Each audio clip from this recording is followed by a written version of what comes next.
જોઈ રહ્યા છો ગુજરાતની એક એવી ચેનલ કે જે તમારા શહેરના પળે પળના સમાચારો તમારા સુધી પહોંચાડે છે।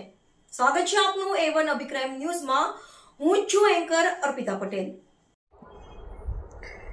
ઉપલેટા નગરપાલિકામાં કાયમી સફાઈ કામદાર સ્વ કરાભાઈ શમાભાઈનું ચાલુ ફરજ દરમિયાન અવસાન થયેલ મજકૂર કર્મચારીના વારસદાર સતીશ કરાભાઈ રાઠોડની રહેમ રાહે નોકરી માંગણી અન્વયે ઉપલેટા વાલ્મીકી સમાજના પ્રમુખ શ્રી મનોજભાઈ ગોહિલ અને સમાજના અન્ય આગેવાનો દ્વારા રજૂઆતો કરી આજરોજ સ્વ કર્મચારીના વારસદાર સતીશ કરાભાઈ રાઠોડની સફાઈ કામદાર તરીકે નિમણૂકનો ઓર્ડર ચીફ ઓફિસર શ્રી અને નગરપાલિકાના પ્રમુખ શ્રી વર્ષાબેન ગજરેના હસ્તે નિમણૂક ઓર્ડર આપવામાં આવેલ।